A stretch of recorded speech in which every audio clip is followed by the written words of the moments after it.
Hey slots enthusiast, each state can define the meaning of any gambling term however they want, but not these three. That's coming up.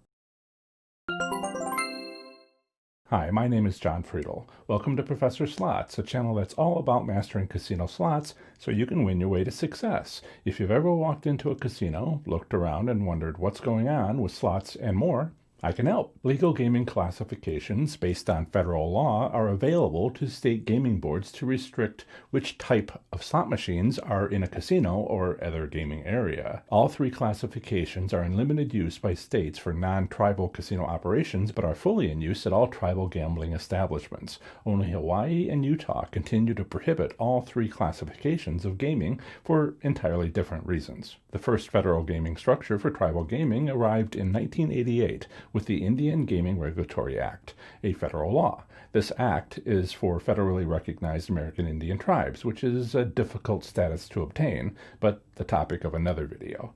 The stated purposes of the act include providing a legislative basis for the operation and regulation of tribal gaming, protecting gaming as a means of generating revenue for the tribes, encouraging economic development of these tribes, and protecting the enterprises from negative influences such as organized crime. The act establishes three classes of games with a different regulatory scheme. These classifications are Class 1, 2, and 3.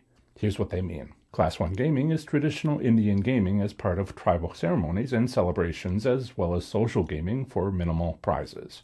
Regulatory authority over this class of gaming falls to tribal governments and is not otherwise subject to IGRA's requirements.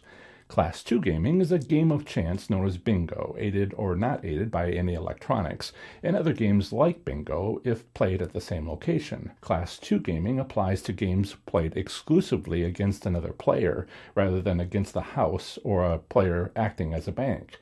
Tribal governments are the primary legal entity responsible for regulating Class 2 games on its lands if the state in which the tribe has located permits such gaming for any purpose, and the tribal government adopts a gaming ordinance approved by the National Indian Gaming Commission. Tribal governments are responsible for regulating Class 2 gaming with commission oversight. The Act specifically excludes slot machines or electronic facsimiles of any game of chance, like most Las Vegas machines, from the definition of Class 2 games. Class 3 gaming is casino-style gaming. It has a broad definition and includes all forms of gaming not specifically called out as Class 1 or 2 gaming.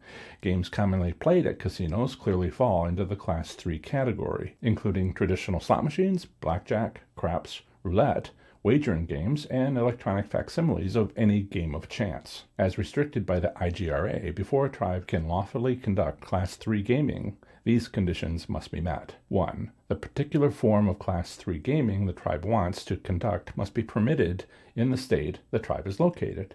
2. The tribe and state must have negotiated a compact approved by the Secretary of the Interior, or the Secretary must have approved regulatory procedures, a so-called tribal gaming compact. And 3.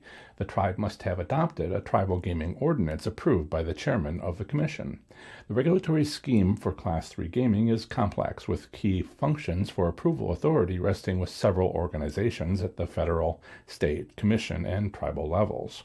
I'll see you next time. Comment below if you've ever played gaming machines at a tribal casino. Be sure to share if it was Class 1, 2, or 3. Stick around for more videos on tribal gaming. Have fun, be safe, and make good choices. Bye.